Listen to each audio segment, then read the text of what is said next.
Mesdames et messieurs, bonjour à toutes et à tous, shalom chez vous. Alors aujourd'hui, nous allons évoluer dans notre message intitulé Pourquoi connaître et comprendre votre vie spirituelle? Deuxième partie, et ce sera avec le prophète Lovi Elias. Alors, la plupart quand vous ne connaissez pas et que surtout vous ne comprenez pas votre vie spirituelle, quand vous ne comprenez pas les principes qui régissent le monde spirituel ou la vie spirituelle, eh bien, le diable va vous malmener aisément. Nous allons lire Hébreux 4, verset 12, parce que c'est avec ce verset, en fait, beaucoup de chrétiens ont du mal aujourd'hui à se tenir, beaucoup de chrétiens ont du mal à être fermes dans la foi. Alors qu'il est écrit dans Hébreux 4, verset 12, « Car la parole de Dieu est vivante et efficace, plus tranchante qu'une épée quelconque à double tranchant, pénétrante jusqu'à partager âme et esprit, jointure et moelle, et elle juge les sentiments et les pensées du cœur. » Beaucoup pensent que leur esprit, c'est leur âme et que leur âme, c'est leur esprit. Beaucoup de personnes sont confuses quand il en vient de faire la différence entre l'âme et l'esprit. Et surtout, les personnes qui ne sont pas proprement formées dans la foi ont tendance à confondre l'esprit et l'âme. En ce qui concerne votre relation avec Dieu, si votre relation avec Dieu est beaucoup plus basée sur l'âme, Dieu ne recevra rien de vous. Car, rappelez-vous, il est écrit dans la Bible que c'est par l'esprit que nous faisons toutes choses. Donc Dieu regarde votre esprit. C'est l'état de votre esprit qui permettra votre correspondance à la nature de Dieu et qui permettra également que Dieu reçoive de vous ou pas. Donc, toute chose qui doit être offerte à Dieu ne doit pas être faite sur la base de votre âme ou encore moins de votre corps. Si vous offrez quelque chose à Dieu et que vous le faites sur la base de votre corps, de votre chair, ou encore sur la base de votre âme, bien votre don, votre présent ne sera pas reçu de Dieu, parce que l'âme et le corps n'ont pas été faits pour avoir une relation avec Dieu. À partir de votre être qui est en relation avec Dieu, c'est votre esprit, parce que Dieu est esprit. Et donc, tout ce que vous avez à faire, une relation que vous avez à bâtir avec Dieu doit être fait sur la base de l'esprit. Si vous n'êtes pas encore éveillé à la nature de votre esprit, il vous sera difficile d'entretenir une relation avec Dieu. Et tout chrétien qui n'est pas en mesure de séparer la vie de l'âme, la vie du corps, de la vie de l'esprit, risque de ne pas avoir une relation avec Dieu ou risque de ne pas jouir des réalités ou des réalités et des bénéfices du royaume. Et bien, cette personne court le risque de rater beaucoup, de manquer beaucoup de choses quand on en vient à la relation avec Dieu. Quand vous arrivez à comprendre cette vérité, vos objectifs changeront. Nous avons encore beaucoup de mal avec les choses du monde.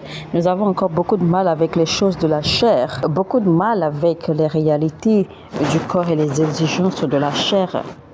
Parce que notre vie, tout autour de notre vie tourne autour de notre âme et de notre corps. Parce que vous n'avez pas encore pu bâtir votre vie spirituellement.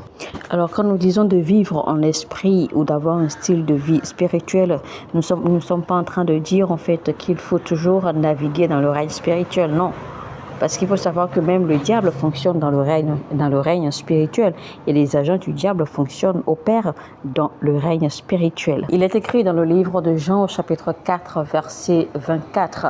Dieu est esprit et il faut que ceux qui l'adorent en esprit et en vérité.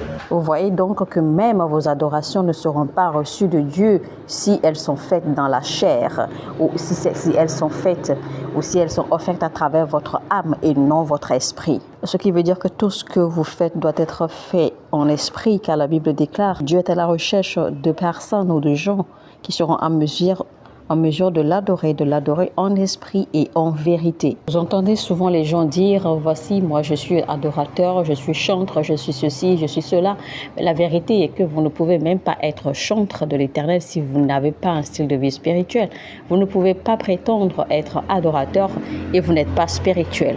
Alors, jouer des musiques, jouer des instruments de musique avec des voix mélodieuses, rempli d'émotions et de sentiments, n'est pas de l'adoration. Parce qu'en réalité, pour être honnête avec vous, si vous adorez véritablement, vous n'allez même pas ressentir de l'émotion. Parce qu'en réalité, rendre adoration à Dieu est une décision. Et donc, il n'y a pas d'émotion attachée à cela.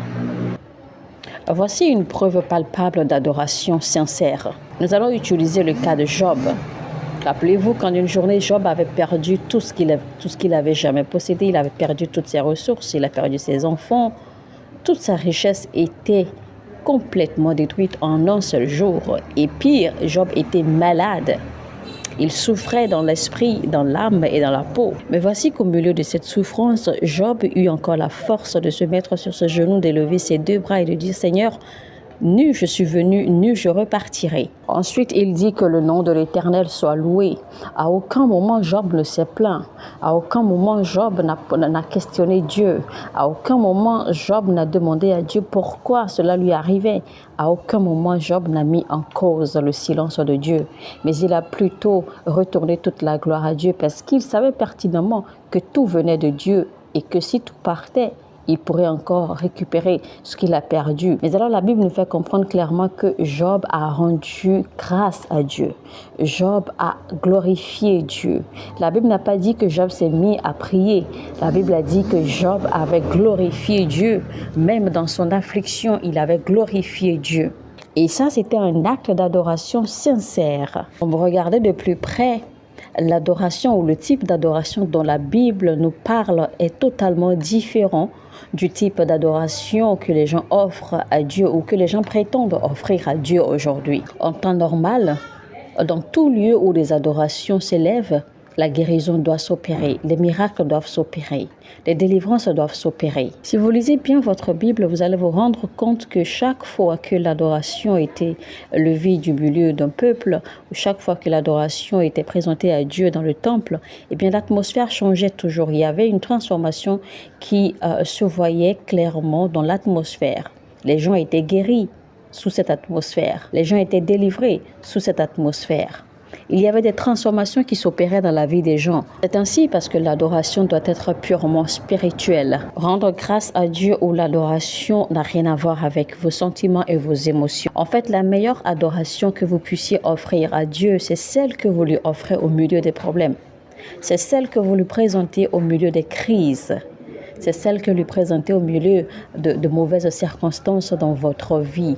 C'est-à-dire que c'est quand tout va mal autour de vous et que pourtant, malgré cela, vous trouvez la force de rendre grâce à Dieu, vous trouvez la force de l'adorer, vous trouvez la force de le glorifier et que vous ne le questionnez pas. Là se trouve la sincérité de votre adoration et c'est le type d'adoration dont nous sommes en train de parler ici.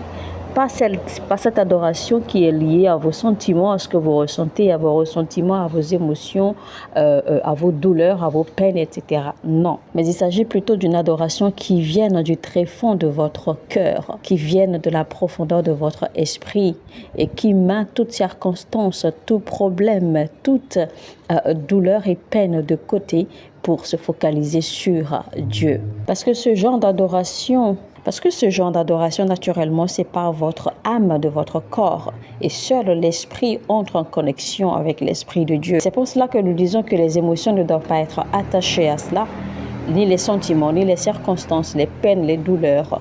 Et donc, comme j'avais dit au départ, l'adoration, ce n'est pas un sentiment. L'adoration n'est pas une sensation. L'adoration est plutôt une chose de l'esprit que vous détachez complètement de votre corps et de votre âme. Si vous devez forcément attendre les instruments, les musiques, si vous devez forcément jouer de la musique de quelqu'un quelque part, avant de prier ou avant de rendre grâce à Dieu, vous avez raté le côté spirituel dont nous sommes en train de parler. Et si vous devez attendre que quelqu'un vienne vous solliciter pour prier ou pour adorer Dieu, vous avez tout raté parce que vous avez raté le côté spirituel dont nous sommes en train de parler. C'est-à-dire que rendre gloire à Dieu ou rendre grâce à Dieu, adorer Dieu n'est pas une chose à laquelle quelqu'un doit vous tirer, à laquelle quelqu'un doit vous obliger. C'est une décision personnelle. Lisons Matthieu 5, verset 3 qui dit « Heureux les pauvres en esprit, car le royaume des cieux est à eux. » Alors ma question est celle-ci. Comment est-ce que vous recevez le royaume des cieux? Premièrement, il doit avoir déjà l'envie, une soif passionnée, une soif désespérée à découvrir Dieu. Votre esprit doit ardemment désirer Dieu. Pas votre âme ni votre corps, mais plutôt votre esprit. Les gens du monde qui ont de l'argent à craquer, en fait, n'ont pas cette passion à connaître ou à chercher Dieu. Et ils ne comprennent pas quand vous cherchez Dieu avec autant de passion. En réalité, le besoin que nous avons de Dieu n'est pas ou alors ne ressort pas de notre âme ni de notre corps, puisque j'ai déjà dit que adorer Dieu ne vient pas de vos sentiments ni de vos émotions. Donc le besoin de connaître Dieu doit venir de votre esprit et non de votre âme, ou encore moins de votre corps, c'est-à-dire lié aux circonstances autour de vous. Je vous donne ces détails pour vous emmener ou pour arriver à provoquer le désir de connaître Dieu dans votre esprit, afin que vous arriviez à comprendre la réalité des choses spirituelles. Lisons Romains chapitre 1er au verset 9 qui dit « Dieu que je sers en mon esprit dans l'évangile de son Fils m'est témoin que je fais sans cesse mention de vous. » Si vous servez Dieu dans votre temple de prière ou dans votre centre, dans votre église, parce que vous êtes simplement enthousiaste de servir Dieu ou parce que vous voulez faire comme tout le monde, eh bien, le Seigneur ne vous reconnaîtra pas parce qu'il ne vous verra pas. Et si vous allez servir à l'église pour plaire aux autres ou pour ressembler aux autres, Dieu ne reconnaîtra pas votre service. Et si vous allez travailler en tant qu'ouvrier dans votre église simplement parce que vous voulez le faire, simplement parce que vous avez juste envie de le faire, ou simplement parce que vous avez envie d'aider les autres, Dieu ne reconnaîtra pas votre service. Pensez-vous que les écrits de la Bible sont ordinaires? Quand il est écrit dans le livre de l'Apocalypse qu'au dernier jour, il y aura des gens qui diront « Seigneur, Maître, nous t'avons servi, nous avons prophétisé en ton nom, nous avons servi dans ta maison, nous avons guéri les malades en ton nom, nous avons fait ceci, nous avons fait cela dans ton temple et en ton nom. » Mais le Seigneur dira qu'il ne les connaît pas. Ces paroles ne sont pas ordinaires. Le problème, c'est qu'aujourd'hui, beaucoup de chrétiens ou alors carrément le corps du Christ est complètement confus en ce qui concerne les réalités de ce verset. Et les chrétiens sont vraiment confus aujourd'hui parce qu'ils pensent que la manifestation des dons et des talents de l'esprit, les chrétiens sont confus parce qu'ils pensent que la manifestation des dons spirituels doit se faire dans l'esprit. Mais je vais vous dire que pas forcément. Parce que rappelez-vous, quand Dieu a instruit Moïse, après que le peuple ait réclamé de l'eau à boire, Dieu avait demandé à Moïse d'ordonner au rocher, de produire de l'eau fraîche. Mais puisque le moment n'était pas encore arrivé et que le peuple harassait, le peuple mettait sous pression Moïse s'est énervé et a frappé le rocher de son bâton de commandement. Et quand il a agi ainsi, Dieu n'était pas content, Dieu s'est énervé, Dieu s'est révolté contre lui. Parce que Moïse n'avait pas respecté l'instruction de Dieu, donc il n'a pas posé cet acte dans l'esprit. Parce que simplement, il n'a pas fait de la façon dont Dieu lui avait demandé de le faire. Quand bien même il avait fait ce que Dieu voulait et qu'il avait également manifesté le don qu'il avait, Dieu n'était pas content parce qu'il ne l'avait pas fait de la façon dont Dieu l'avait instruit de le faire. À moins que vous pénétriez dans les profondeurs de réalité spirituelle, vous allez toujours fonctionner et faire les choses sur la base de votre âme, pensant que vous êtes en train d'agir ou de vivre spirituellement. Et c'est le danger auquel l'Église fait face aujourd'hui. Et c'est la raison pour laquelle vous voyez beaucoup de personnes, beaucoup de chrétiens sont véritablement confus en ce qui concerne les réalités spirituelles. Beaucoup sont vraiment confus quand on parle de la puissance de Dieu. Beaucoup sont confus quand on parle du Saint-Esprit. La vérité est que vous pouvez bel et bien avoir le Saint-Esprit, mais manquer de la puissance du Saint-Esprit. Mesdames et messieurs, eh bien, nous sommes à la fin de notre message, la deuxième partie du titre. Comment et pourquoi connaître et comprendre sa vie spirituelle. Et c'était donc avec le prophète Lovie Elias. Sur ce, je vous dis que Dieu vous bénisse et je vous retrouve très très bientôt pour un autre épisode. Shalom chez vous.